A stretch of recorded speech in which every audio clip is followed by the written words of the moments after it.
Estamos grabando esta sesión. Y,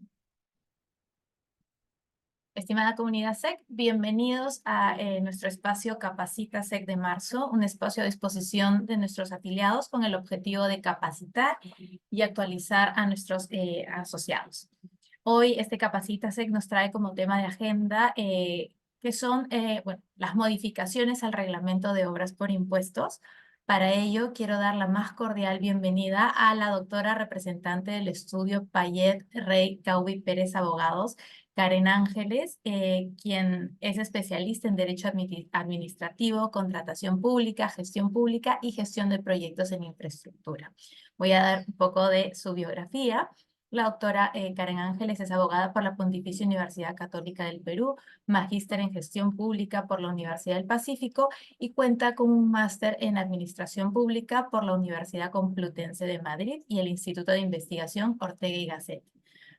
Adicionalmente, cuenta con una especialización en gestión de las contrataciones del Estado otorgada por la Pontificia Universidad Católica del Perú y el Organismo Supervisor de las Contrataciones del Estado, OSCE. La doctora Ángeles tiene amplia experiencia en asesoría y consultoría en temas regulatorios, autorizaciones, permisos y licencias sectoriales y municipales, principalmente en contratación pública y en el desarrollo y gestión de proyectos bajo la modalidad de obras por impuestos.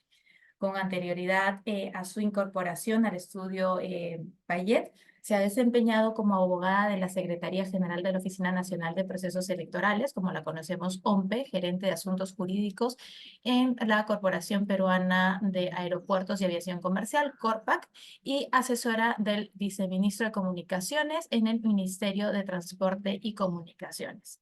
Con toda esta experiencia, la doctora Karen nos va a hablar sobre las modificaciones al reglamento de ley de obras por impuestos. Sin más, le doy el pase. Doctora Ángeles, bienvenida. Va a ser un gusto escucharla. Muchas gracias, Pierina. Empezamos entonces, un gusto por esta oportunidad. Ya hace unas semanas se aprobó el reglamento, el año pasado hubo una modificación a la ley de obras por impuesto y hace unas semanas atrás se aprobó un reglamento que ha tenido cosas positivas en la regulación que lo vamos a ver y hay cosas que todavía no se han definido y que lo tenemos que tener en cuenta, ¿no? No sé si en los participantes, los asistentes, cuántas personas o empresas tienen experiencia en este mecanismo. Igual vamos a tratar de manera general en qué consiste. Y el tema o la finalidad de hacer obras por impuesto es el tema no solamente de recuperar tu inversión a través de un certificado, sino tiene un aspecto reputacional y de responsabilidad social empresarial. Entonces, a pesar de tener ese beneficio, ¿no es cierto? Es importante saber mitigar algunos riesgos, ¿no? Como todo. Entonces, vamos a empezar ahorita con la primera parte. Esta es la agenda y los temas que vamos a tratar el día de hoy. Y empezamos con la primera lámina el primer punto de qué es obras por impuesto. Ya muchos de ustedes seguramente ya lo conocen, pero en resumen es este gráfico que vemos, ¿no? Es la interacción entre el Estado y el sector privado que juntos realizan un proyecto de inversión pública para beneficio de una población y para ello firman un convenio de inversión y su recuperación de la inversión se va a dar a través de un certificado que se va a aplicar al impuesto a la renta y a cualquier otro tributo que vamos a hablar. ¿Cuáles son los otros tributos que se puede aplicar el impuesto, que se puede aplicar el certificado? Ya no solo es el impuesto a la renta de tercera categoría. Y se firma un convenio y se puede ejecutar no solo proyectos de inversión, que era el inicio, sino que puede utilizar proyectos de IOR, o sea, los IOR que son intervenciones puntuales. O sea, no solamente se hacen proyectos de inversión, sino también se pueden hacer IOR, que son proyectos en optimización, rehabilitación, equipamiento y demás, que son algo mucho más puntual, ¿no es cierto? Y menos, y más temporal. Entonces, estas son las dos formas de intervención en el mecanismo de obras por impuesto. Es un mecanismo que fue creado en el Perú en el año 2008 y que algunos países han considerado revisarlo para incluirlo en su regulación, seguramente con algunos cambios específicos de acuerdo a su realidad, a su realidad de cada país, pero es un mecanismo que ha funcionado y que va compitiendo con otros mecanismos que existen en el país como contratación pública, como APPs, y como otras formas como gobierno a gobierno, con otras formas de ejecución, está creciendo poco a poco y genera un impacto también en la brecha de infraestructura. Siguiente, por favor. Em, Hemos hablado en la primera parte que se reconoce la inversión a través de los CIPGN y CIPRL. Ambos son lo mismo. La diferencia es que el CIPGN se da cuando interviene como entidad pública un ministerio y le otorga a la empresa privada un certificado de inversión, ¿no es cierto?, de proyectos del gobierno nacional, y el CEPRIL cuando interviene el gobierno regional o el gobierno local, ¿no? Los certificados tienen una finalidad de cancelación del monto de inversión que pone la empresa, que invierte la empresa, con una vigencia de 10 años, contados a partir de su emisión y con carácter negociable. En principio, al inicio de esta obra, perdón, de esta norma, el certificado solamente lo podía negociar el financista siempre y cuando el financista sea distinto al ejecutor. Ahora ya no es así, ¿no? El ejecutor puede ser financista a la vez y también tiene la posibilidad de negociar su certificado, ¿no? Se puede vender el certificado, etc., lo que ellos dispongan, lo que se disponga, el dueño de este certificado, ¿no? Esto certificado se puede utilizar hasta el 80% del pago del impuesto a la renta, antes era el 50%, eso es un tema de nueva modificación de la ley del año pasado. Se utiliza para el pago de cualquier otro tributo del Tesoro Público administrado por SUNAT. Sí, pero no. O sea, sí efectivamente se va a hacer para cualquier otro tributo, pero no todos los tributos. Hay algunos que no se puede, como el IGB, que lo vamos a explicar más adelante, en el cual la exposición de motivos que hace el MEF, y el MEF ya lo dijo en su momento en algunas presentaciones que también han tenido, para ellos el decir impuesto a la renta es uno de los tributos, obviamente, donde tú aplicas el CEPRIL, pero también lo puedes aplicar no para el IGB, pero lo puedes aplicar para el impuesto selectivo al consumo, para el impuesto a la renta, que ya lo comentamos, para el impuesto temporal de activos netos, para el impuesto especial de minería, impuesto de consumo de bolsas de plástico. Esos son los impuestos en los cuales tú puedes aplicar el CEPRIL. El IGB por ahora no. ¿Por qué? Porque hay una razón técnica. El IGB incluye una obligación tributaria de impuesto de promoción municipal, lo incluye, y no es tan fácil discernir o separarlo. Como este tema es municipal, incluye el impuesto de promoción municipal, y este impuesto de promoción municipal va a la municipalidad y no a SUNAT, no al Tesoro Público, es por esa razón que no se ha incluido por ahora el IGB, ¿no? Es un tema que lo tienen que analizar más el MEF y ver si más adelante se va a incluir el IGB o definitivamente no. Pero el IGB no va a formar parte de la aplicación del CEPRIL. Eso queremos dejarlo claro, y lo vuelvo a repetir: es el impuesto selectivo al consumo, el impuesto a la renta, el impuesto temporal de activos netos, el impuesto especial de minería y el impuesto de consumo de bolsas de plástico. A esos impuestos sí se le puede aplicar el CEPRIL. También falta algunos temas que seguramente más adelante la entidad pública, el MEF, va a precisar con relación a estos impuestos, ¿no? El reconocimiento de la tasa de inflación acumulada de los últimos 12 meses. Negociable es el CEPRIL, negociable para las empresas financistas y también para las ejecutoras, es lo que le acabo de comentar.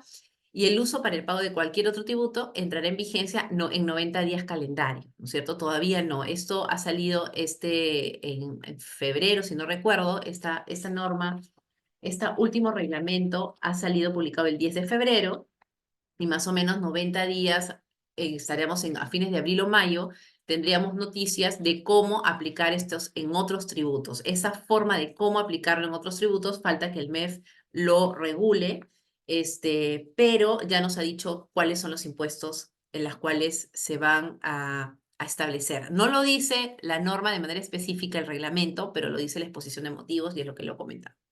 Siguiente, por favor. Las ventajas fiscales. ¿Por qué hacer obras por impuesto? ¿No? O sea, puedo donar. Tengo dos opciones: hacer una donación o gastos u otros gastos deducibles, o hacer OPORI, ¿no? El uso, si hablamos de manera simplemente legal tributaria, ¿no es cierto? Es que el O por I es el uso del 100% del monto del certificado. Tú lo puedes usar el 100% del certificado. Este certificado es negociable y además tiene una vigencia de 10 años. Si tienes un certificado de 1.000 millones, puedes pagar en ese certificado hasta 1.000 millones del impuesto a la renta, sea en un año o más.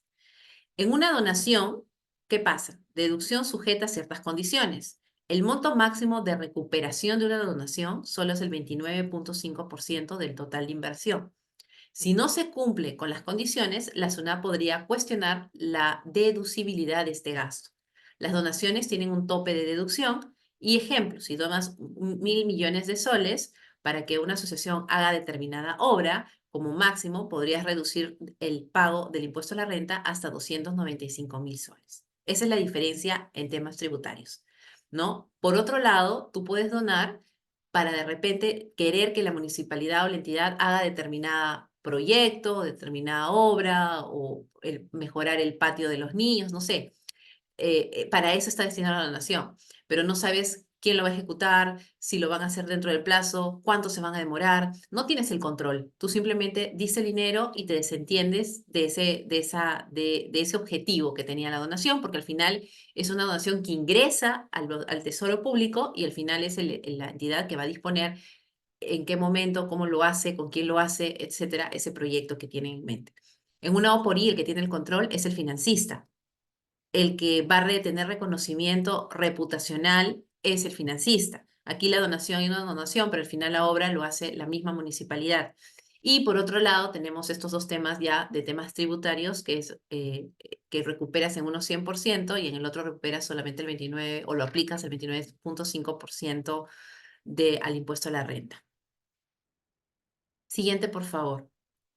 Procedimientos y requisitos para la recuperación de la inversión. Ese es un tema que se ha modificado, ¿no? Cuando la ejecución del proyecto tiene un plazo mayor a 5 meses, tú puedes recuperar cada 3 meses tu inversión a través del certificado. O sea, lo recuperas trimestralmente. Pero si tu obra dura 5 meses o menos, lo recuperas al final, ¿ya? Si tu ejecución de la obra es de 5 meses o menos, tienes solo un certificado que lo recuperas al final. Si tu proyecto, la ejecución del proyecto tiene un plazo de mayor a 5 meses, 6, 7, 8, lo vas recuperando de manera trimestral. Entonces, antes de la modificación de de mes de febrero, para recuperar los avances trimestrales, yo tenía que presentar unas actas de conformidad parcial, de calidad, de avance, ¿no es cierto? Ahora eso se ha modificado y lo que indican es que no, ya no me presentes actas, preséntame el documento que la entidad pública aprueba la valorización del trimestre. Cuando te aprueban, el certificado está compuesto por 3 meses y en cada 3 meses hay valorizaciones. Esas valorizaciones lo aprueba, lo presenta el ejecutor al supervisor, el supervisor lo aprueba y luego lo aprueba la entidad. Y adicionalmente se agregaba actas. Ahora lo que dice esta norma es, basta con la aprobación de la valorización por parte de la entidad para poderte proceder a otorgarte tu certificado. Las valorizaciones son aprobadas por la entidad pública dentro de los 7 días hábiles siguientes de la opinión favorable de la supervisión y la entidad pública solicita el certificado dentro de los 3 días hábiles de aprobar la valorización. Entonces, esto ha sido un cambio importante porque de una manera de reducir un poco la burocracia, ya no te piden las actas de conformidad de avance, de calidad y de obra, sino basta con la aprobación de las valorizaciones. Y en la culminación total es ahí donde sí te piden las conformidades de recepción y de calidad y te piden una copia federateada de la conformidad de recepción y calidad del expediente técnico, del estudio de preinversión y servicio de supervisión, la conformidad de recepción y calidad, ¿no? Y la entidad recién ahí puede solicitar los CEPRILES al MEF, ¿cierto? El que solicita los certificados al MEF es la entidad pública. ¿Y por qué eso? Porque la entidad pública tiene que hacer aparte de tener la información, que son los documentos que acabamos de hablar, la entidad pública tiene que ingresar información en un sistema que ellos manejan, que todas las entidades públicas manejan, que se llama el CIAF. Y tiene que ingresar información respecto al proyecto, respecto a los CEPRILES, y después que lo ingresan, el MEF lo revisa en línea ve la solicitud y recién emite el certificado, ¿no? Eso es lo que hace la entidad pública. Por eso es la entidad pública quien lo solicita. Y cuando lo solicita es que la entidad pública ya hizo lo que tenía que hacer en el sistema del CIAF, del MEF, ¿no?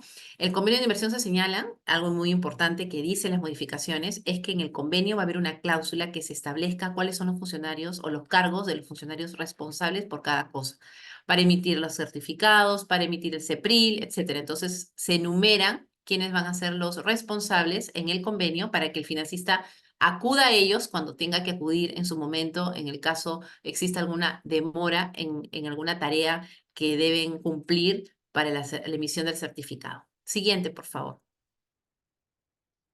Otras modificaciones relevantes que tiene esta norma es un término muy importante que se llama gastos de administración central y monitoreo, ¿no? Este gasto de administración central y monitoreo lo definen como aquellos gastos que incurre la empresa privada durante la ejecución del proyecto y que se registran en el rubro de gestión de proyectos del Banco de Inversiones, y la entidad pública, a través de su unidad formuladora ejecutora, determina la pertinencia, alcance, monto máximo, siendo establecidos en el convenio sin estar sujetos a incrementos. ¿Qué quiere decir esto? La empresa privada, por ejemplo, un banco, va a realizar obras por impuesto y va a requerir un apoyo técnico y legal al interno para que los asesore, los ayude. Entonces, estos gastos que pueda tener este banco, lo puede incluir en el proyecto a través de esta partida llamado gasto de administración central y monitoreo. ¿Ok? Entonces, aquí te dice que es la unidad formuladora o ejecutora. ¿Por qué te dice esto? Porque si existe, si hay un proyecto de iniciativa privada, ¿no es cierto? Si yo formulo el expediente, yo formulo el perfil, o sea, el perfil, que es la ficha técnica, la idea, tengo que incluir una partida de gastos de gestión o llamado gestión de proyectos, donde incluye un valor que refiera a estos gastos, ¿no es cierto? Y el que va a evaluar, determinar y confirmar esto es la unidad formuladora, que es la encargada de aprobar los perfiles y darle la partida de nacimiento, que es el código único de inversiones, o el código SNIP, podríamos decirle. Le da ese código y luego continúa el proceso del proyecto. Pero cuando vamos al inicio, una iniciativa privada, una idea, y yo como privado lo quiero formular, no me puedo olvidar que en las partidas, en los componentes de este proyecto, tiene que haber algo que diga gestión de proyectos y debe valorizarse. ¿Quién aprueba todo este perfil, incluyendo la partida? Es la unidad formuladora. En el caso de que es un proyecto que ya tenía expediente y, perdón, ya tenía perfil y voy a ejecutar expediente y ejecución de obra, en la formulación de consultas tengo que consultar sobre ese término de gasto, administración y monitoreo y proponerlo, ¿no es cierto? Porque la idea es que lo proponga y que en la ejecución, en la absolución de consultas, proponga ese tema para que lo evalúe la unidad ejecutora, que es distinta a la unidad formuladora, ¿no es cierto? Entonces, es ahí donde se formula y puede incluirse en las bases integradas. Acá lo que dice es lo siguiente. Dicho plazo, por ejemplo, en la etapa de consultas y observaciones, la norma dice, el plazo para la absolución de consultas y observaciones en la etapa de proceso de selección se efectúa de manera simultánea por parte del comité especial en un plazo de 4 días. No obstante, dicho plazo se va a ampliar a 7 hábiles cuando los participantes proponen la incorporación de gasto de administración y monitoreo. Entonces, cuando yo participo en un proceso de selección donde el proyecto no era iniciativa mía, sino ya estaba establecido por la entidad y tengo que incluir la partida de gasto de gestión y monitoreo, tengo que consultar en la etapa de consultas del proceso de selección este tema. ¿Por qué? No hay otra oportunidad. Si yo no lo hago y se aprueba y firmo un convenio donde no se incluye estos gastos de administración y monitoreo, no puedo modificar de ninguna manera el convenio posteriormente por este tema. Entonces, esto es muy importante que las empresas se asesoren correctamente para saber en qué situación se encuentran, ¿no es cierto? Y no perder la oportunidad de incluir este gasto de administración y monitoreo en el proyecto. El límite CEPRIL, el MEF, calcula el límite CEPRIL hasta el 30 de mayo y cada año, para su publicación, a más tardar el 30 de junio de cada año, te establece los nuevos límites CEPRIL. La responsabilidad de la empresa privada es responsable de la garantía del mobiliario y equipamiento implementado por no mayor de 2 años, eso se incluye. La suspensión de la ejecución se formaliza con la suscripción del acta por parte del titular de la entidad pública. ¿Cuál es el cambio? Antes se exigía adenda. No solamente el acta, sino una adenda. Ahora lo que dice es, se formaliza solo con el acta. Ya no requiere una adenda. Lo tengo que hacer, pero ya no es, si no hay adenda, entonces no existe la suspensión. Y para sacar la adenda se demoraban 2 meses para sacarla porque el ministro viajaba o cambiaban de ministro, cambiaban de director y no firmaban la adenda. Por lo tanto, muchos proyectos se quedaban en el aire. Ahora lo que dicen es, acordemos entre las partes, se firme el acta y con el acta es suficiente para ejecutar esta suspensión, ¿no? Se suspende el proyecto, no es una ampliación de plazo, es una suspensión cuando existen hechos que no es responsabilidad de ninguna de las partes, ¿no? En esa situación suspendo, no hay gasto general y se suspende por un periodo la ejecución de la obra y bastaría con el INTA. ¿Qué es lo importante en el trato directo? En el trato directo ya te establece un plazo de caducidad de 30 días hábiles de originar la controversia y rechazado el trato directo o de llegarse a ningún acuerdo, se podría recurrir a una conciliación o un arbitraje. Pero también algo muy importante que debemos tener en cuenta del trato directo es que generalmente cuando la empresa privada solicitaba el trato directo a la entidad tenía un plazo para pronunciarse, ¿no? Em, ¿Y qué pasaba? Que la entidad te decía, no quiero, y era una carta simple diciendo no quiero trato directo. Ahora lo que indica la norma es que la entidad no basta con decir no quiero o no acepto el trato directo, sino tiene que sustentar por qué motivo, razón no lo quiere o va a establecer alguna alternativa de solución, ¿no? Lo que señala así es que la otra parte debe contestar dicha petición por escrito en un plazo de 10 días hábiles comunicando y sustentando su posición sobre la controversia. O sea, yo te digo, tengo este problema que no me debieron, no, por ejemplo, una controversia puede ser la ampliación de plazo. Debiste darme la ampliación de plazo y no me lo diste. Y estos son mis motivos. Eso dice el privado. La entidad pública debe responder en 10 días diciendo, no estoy de acuerdo por esta razón. O sea, sustentar la posición de la controversia pronunciándose sobre la alternativa propuesta. Yo propongo que se acepte mi ampliación de plazo por este motivo, tal, y de repente ella diga, no lo voy a aceptar así, lo voy a aceptar por 4 días y no por 7, no sé, sustentando una propuesta alternativa. En caso de desacuerdo, deberá presentar otra alternativa de solución. Eso es muy importante. O sea, ya la entidad pública no puede decir, no, simplemente una carta simple, no quiero ir contigo. ¿Por qué razón? Nunca me daban explicación. Ahora la norma exige que te lo den. Y por otro lado, algo también muy importante es que en caso se cierre el proceso de trato directo y no se llegue a un acuerdo, tiene que haber, o sea, la falta de acuerdo, la decisión debe ser plasmada en un acta de cierre. Tiene que haber un acta de cierre y en este caso la entidad pública debe sustentar su decisión en base a criterios de costo-beneficio y costo de riesgo de no adoptar el acuerdo, ¿no? En muchos casos hemos tenido que el trato directo podría darse, era beneficioso para la entidad y también para el privado, podríamos evitar ir a un arbitraje, pero el problema es que la entidad dice, no, yo no voy a, yo que me lo diga un árbitro, o sea, vamos a un arbitraje, pero está clarísimo que es mejor para ti. No, no, no, que me lo diga un árbitro. Entonces ahora lo que dice la norma es, no solamente va a decir no, tú tienes que haber como entidad analizado el costo-beneficio de no llegar a un acuerdo, ¿no es cierto? De no hacer un acuerdo favorable, de llegar a un acuerdo con la otra parte y tengo que ir obligadamente a un arbitraje. Entonces, costo-beneficio, y eso es muy importante porque le da a la entidad pública la discrecionalidad en una parte de sustentar y ya no sentirse amarrada en el tema de que no, si no me lo dice un árbitro, entonces yo no lo ejecuto. Yo no. Entonces el trato directo pasaba como un procedimiento más y de frente se iban al arbitraje, generando costos a ambas partes y especialmente a la entidad pública. Entonces lo que ha tratado el legislador aquí o la persona que diseñó esto es evitar que el trato directo sea simplemente un trámite, sino que cuente su valor. Y para eso, si tú no llegas a un acuerdo, dime por qué y analiza el costo-beneficio de no llegar a un acuerdo. ¿no? Eso es algo muy importante que, bueno, eso involucra también no solamente a la entidad pública, sino también a Contraloría, ¿no es cierto? Contraloría que regula a los funcionarios, que controla a los funcionarios, a las decisiones, que tiene esa potestad, que no necesariamente obligadamente tiene que ir a un arbitraje, sino que tiene que ver evaluado y ponderado. Siguiente, por favor. Muy bien, nuevas incorporaciones también han habido, que son procedimientos y registros y requisitos del registro de las entidades privadas supervisoras, por ejemplo. Hay un capítulo, un título, el título quinto, que establece cuáles van a ser los requisitos.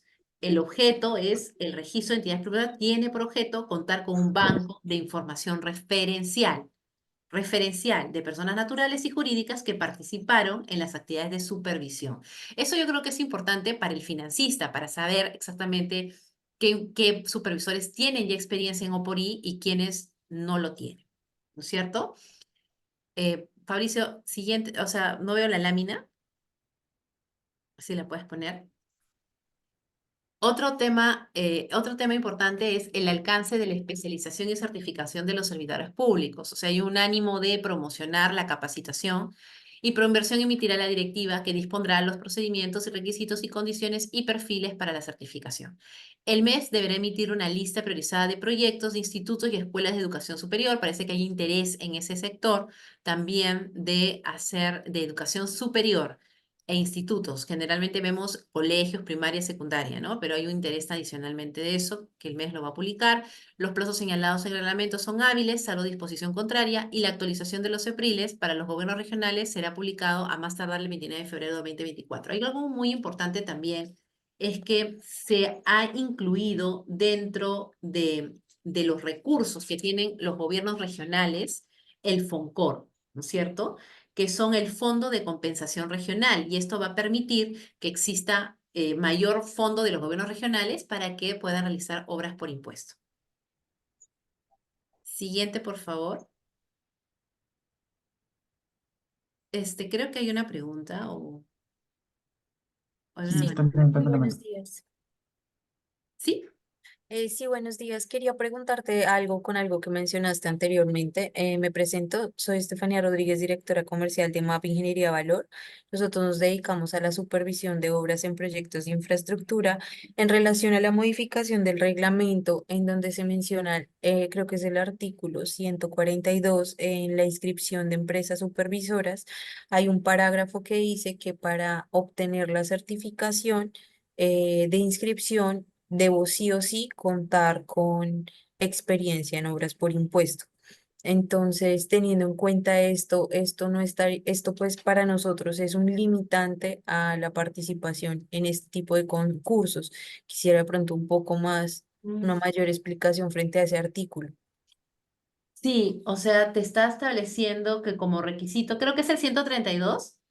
Sí. Dice acá, el registro se inicia con la presentación de la solicitud de inscripción, adjuntando los documentos que acrediten la participación de la entidad privada supervisora de manera individual o como jefe de supervisión hasta la recepción de un proyecto desarrollado bajo el mecanismo.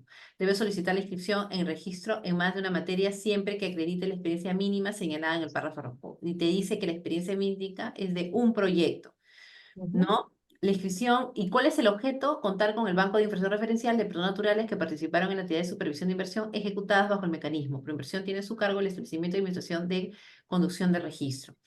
O sea, yo no he, yo de lo que acabo de ver, a ver aquí, es la administración registra, revisa la solicitud de inscripción. Perfecto. Lo que sí deberíamos preguntarle es, o sea, yo tengo un registro que es de manera referencial, ¿no es cierto? Pero no es que no te permita participar en un proceso, eso no lo describe aquí, o sea, simplemente es para inscribirte, ¿no? Y la Nosotros, inscripción es para publicitar, para que las empresas puedan ver exactamente quiénes son estas empresas que ya tienen por lo menos un proyecto ejecutado. No es como el OCE, que necesitas un registro nacional de proveedores para participar de ese proyecto, o sea, para participar en un proceso de selección, ¿no es cierto? Lo que sí. sí, lo que debería estar claro ahí y no lo está tan claro, y eso podríamos consultarlo, se podría consultar en preversión, que no debería ser ninguna barrera para no que una empresa nueva, ¿cómo va a tener experiencia, pues, si no hace un primer proyecto? Y Sí, entonces no lo estoy entendiendo, de acuerdo a lo que digo, que no es es referencial, es una lista, simplemente es una lista para que las personas lo revisen, las empresas interesadas lo revisen, pero eso no significa que no puedas participar en un concurso donde necesiten una supervisión. Sí lo podrías participar, eso no es un limitante. El tema es que debe estar claro eso para todos, para no decir, solo de la lista, debo escoger solo de la lista, y no es así porque es simplemente un medio de publicidad y de comunicación. No es una barrera para que tú tengas esa inscripción para que puedas participar en un concurso. Eso de ninguna manera debería ser así, porque estaríamos restringiendo la competencia, ¿no? Entonces aquí sí deberíamos de repente tener o sea, podemos conversar con Proinversión y decirle, por favor, ¿me puedes aclarar esto? Entendemos que es solo tema de comunicación, pero no significa de ninguna manera una restricción para. O sea, acá simplemente lo que quiere decir es solo los que tienen, aunque sea un proyecto ejecutado, te puedo decir que tiene experiencia en eso. Yo lo publicito para que tú lo leas como financista o como entidad pública y sepas efectivamente quiénes son las que por lo menos tienen una experiencia. Pero no debería ser limitativo para que tú puedas concursar con cualquier entidad que necesite esta supervisión. sí, claro. Mira, nosotros ya hicimos la consulta a Proinversión y ellos justamente nos respondieron ayer con un oficio mencionando que, pues, de acuerdo a lo señalado en la norma, todas las empresas privadas supervisoras pueden participar en el registro, no importa si no tienen la experiencia de obras por impuesto, pero luego mencionan Mm, que para obtener el certificado de inscripción como empresa supervisora, sí o bueno. sí necesito tener una obra por impuesto. Entonces, es como una contraindicación porque Ujú. para el registro, pues me valen que no tenga nada como para estar en una base de datos abierta. Pero para obtener el certificado de Ya está. inscripción, sí me están pidiendo la experiencia como tal. Entonces, ellos ahí mencionan como que de cierto modo, la responsabilidad no es de ellos, sino de la Dirección General de Promoción de la Inversión Privada, Y el del mes. MIEF. Entonces, nosotros esa carta, de hecho, la escribimos dirigida al MEF. Y el Claro. MEF lo que hizo fue como votársela a diferentes funcionarios y finalmente le dio la responsabilidad por inversión como, oiga, usted sea el que responda. Ya. Entonces, y Pero, Proinversión respondió como no, es el MEF. Entonces ahí estamos como, claro, lo que pasa, bueno, te está diciendo, no sé, o sea, no se quiere contradecir. Entonces, lo que te está diciendo, no, tú te inscribes normal, no te pone ningún problema, pero si quieres un certificado mío, cuando tengas simplemente tal. El tema es, ¿este certificado qué valor tiene? O sea, ¿eso te sirve para el concurso? ¿Te va más puntos? No sé qué. No debería. No sí, debería, eso debería estar claro. O sea, para el MEF, para Proinversión. O sea, no puede haber una barrera para que te restrinja a participar en un proceso. Ahora, ¿qué puede pasar? Que el comité diga solamente los que tienen certificado. Eso sí estaría mal, ¿no? O sí, sea, claro. estaría mal porque si se restringe, o sea, ¿cómo puede? O sea, solamente los que tienen experiencia antes de que salga esta norma son los únicos que pueden estar en el bolo. No es así, no, no puede ser así. Entonces, o sea, yo lo entiendo de que, ok, es publicidad su certificado, pero ¿qué valor tiene ese certificado? Lo que tiene que decir esto no limita, debería haber dicho acá, que empresas puedan participar que no tengan experiencia, porque la idea es promocionar que más empresas privadas supervisoras realicen este tipo de supervisión y que tengan, no se necesita de la experiencia, la expertise, ¿no? Que lo hagan mejor de lo que hay muchos. Hay muchas empresas que pueden tener el certificado, pero no lo han hecho bien. Exacto, O sea, ¿cuál es el sentido? O sea, yo doy certificado, pero tengo no solamente porque tienes una obra, sino que qué tal la obra, qué tal supervisaste, ¿no? O sea, de repente tiene penalidad esa empresa. Eso no lo dice aquí. Entonces aquí han tratado no lo han visto de manera integral, porque yo sí creo que acá diría, ok, yo respondería, o sea, yo diría, ok, la carta me parece genial, me parece que se promueve todo el tema de la inscripción, pero lo que debe estar claro es que no debería restringir la competencia. O sea, que se quede claro que esta inscripción, este registro, no debería restringir la competencia porque cualquiera lo puede ejecutar, ¿no es cierto? Entonces, este, cualquiera podría participar en un concurso, entonces no debería restringir. O sea, si eso está claro para la nueva institución, ¿esto restringe? No, porque tú igual puedes participar, estás inscrito, me inscribo y digo ya, y el certificado no te da puntos, sino mayor puntos en una competencia, ¿no? Entonces, eso que yo le repreguntaría a Proinversión, diría, ok, pero no debería, porque yo estoy tratando de desarrollarme en este rubro y la experiencia lo voy ganando poco a poco, ¿no? Sí, Entonces, ok. ahí como que ha quedado un poco flojo Nosotros el- justamente hoy a las 11 de la mañana tenemos una reunión con Proinversión ah, precisamente para tocar este tema, entonces sí, sí será valioso como puntualizar en eso y ojalá que pueda quedar con un documento escrito, cosa que en un futuro, porque digamos que gran parte de los proyectos que vienen ahorita, pues una bolsa grande están por obras por impuesto, entonces claro. que Y no más Estefanía, yo te adelante. recomiendo, o sea, los bullets que tú tienes que indicar es, número uno, entiendo que este registro tiene una función, como dice acá, es referencial, y lo dice el artículo 130. Entonces, tiene como objetivo comunicar qué empresas supervisoras tienen experiencia en este mecanismo, etcétera, etcétera. Entiendo que en la inscripción todo el mundo se puede escribir y yo me voy a escribir mañana mismo. Ya, perfecto. Pero el certificado es cuando tienes una experiencia. Pregunto, ¿el certificado también va a valorar si esta empresa lo hizo bien, lo hizo mal? ¿Qué significa ese certificado? ¿Para qué me da, o sea, qué es el valor que tiene ese certificado? ¿No? Y por otro lado, tiene que estar claro para las entidades públicas que cuando hacen una licitación de este tipo de supervisor, no se dé valor a ese certificado porque, o sea, no sabemos si lo hizo bien, esta empresa lo hizo mal, si tuvo penalidad, no tuvo penalidad. Segundo, no debería restringir la competencia. O sea, todo eso tiene que estar claro y pedirle que te envíe un documento, una carta o hacer una repregunta para que ellos te contesten. Vale, doctora, muchas gracias. ¿Ya? Listo, seguimos. Entonces, Karen, disculpa, en sí, el chat tienes una pregunta referida a IOAR. Te la leo. sí, ver. ¿Este cambio de normativa incluye la donación de activos fijos, maquinaria, unidades de transporte por parte de la empresa privada dentro del concepto de Oporí? Si es así, ¿cómo se gestiona y por qué conducto? Ya, mira, a ver, nosotros tenemos para hacer obras por impuesto a través de los IOR o sea, como les expliqué, hay donación y hay IOR, ¿no es cierto? O proyectos de inversión.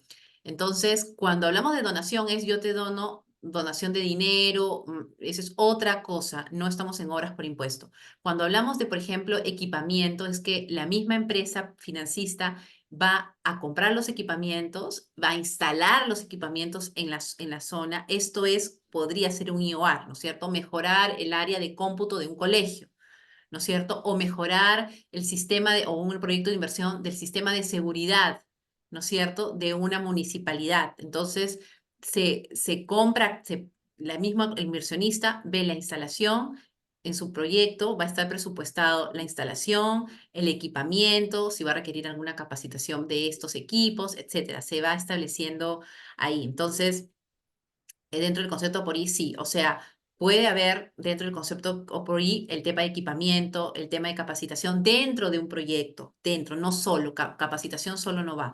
El equipamiento puede ser un IOA, el equipamiento, ¿no? Entonces, eso sí se puede establecer. Hay que ver,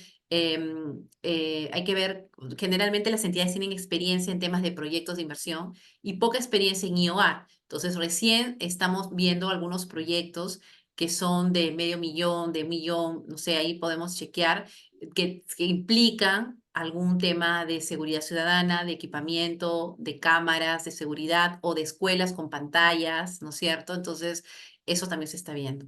Se gestiona igual que un proyecto de inversión, igual como un proyecto de obra por impuesto. Tú puedes tener una iniciativa, lo compartes o ya la entidad pública ha mapeado esa necesidad y lo tiene como un proyecto de inversión o como un IOAR y en base a eso ya se establecen las coordinaciones con la entidad para iniciar el proceso de selección y tú puedas participar. Eh, Luego, tenemos que otros temas de observación normativa es que dispuso el uso de certificados para el pago de cualquier deuda tributaria y hemos hablado qué deuda tributaria, ¿no? No lo dice de manera expresamente el reglamento, pero ya le hemos mencionado cuáles son. La ley también habilitó al MEF y eso es a realizar los registros y ese es un tema pendiente del MEF.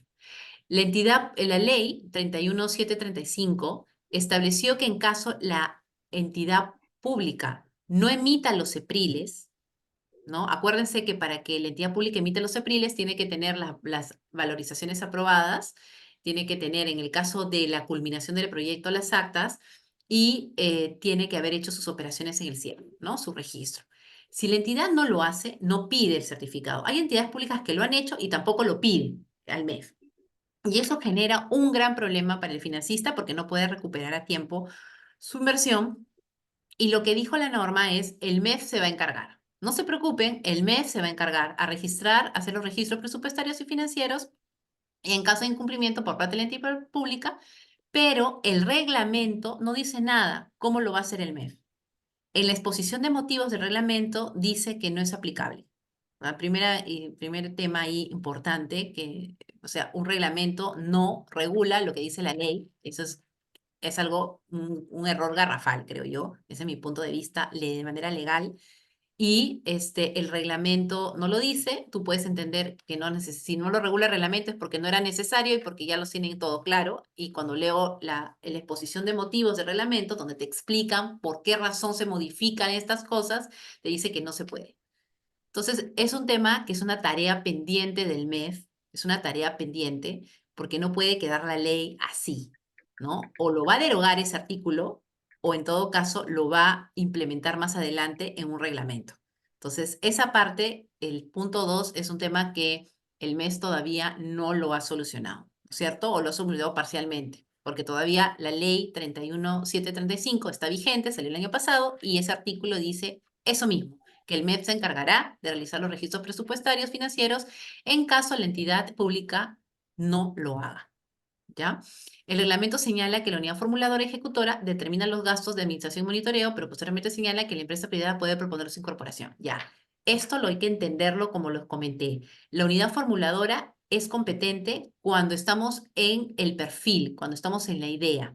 Si yo tengo una iniciativa privada, una idea, lo puedo poner, lo puedo formular mi proyecto, mi perfil, incluyo ahí la partida de gestión de administración y monitoreo, gestión de proyectos, y ahí la unidad formuladora lo revisará, lo aprobará o en todo caso lo observará. Si yo no he tenido ninguna etapa, no he hecho una iniciativa privada, sino he cogido simplemente el proyecto que publicó la entidad y estoy en la etapa de proceso de selección y me doy cuenta que no existe ninguna partida de gasto de administración, monitoreo o gestión de proyecto, puedo hacer la consulta y lo tengo que hacer en ese momento. No hay otro momento para hacerlo y proponerlo. ¿Para qué? Para que se apruebe el convenio con esa partida y no tenga problemas en la ejecución. Si yo no lo hago y no se aprueba esa partida y el convenio lo firmo sin esa partida, entonces yo ya no puedo modificar el convenio para incluirla, ¿no? El reglamento señala que solo se necesitará la aprobación de las valorizaciones para la recuperación de los certificados, como lo hemos comentado, quedando por regular la información que se deberá contener en la aprobación respectiva.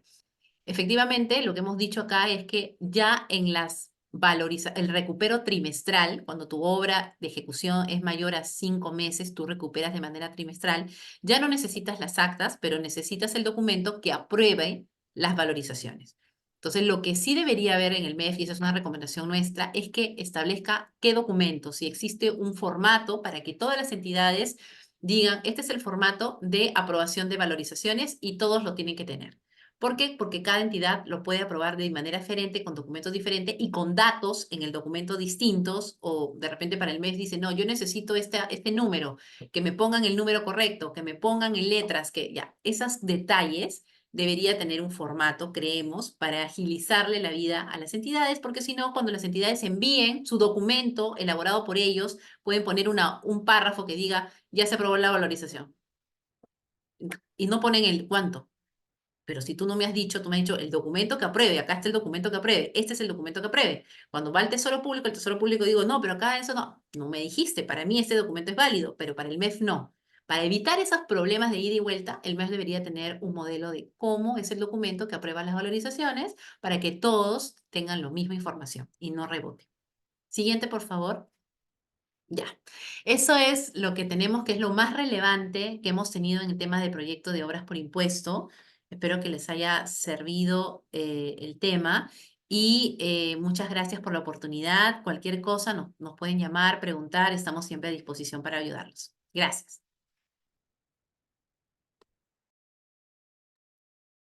Muchísimas gracias, Karen, por este espacio y a todos los asistentes por acompañarnos. Esta sesión la vamos a colgar, de hecho, en nuestras redes sociales. Hasta una siguiente oportunidad. Muchas Gracias. gracias, muy amable.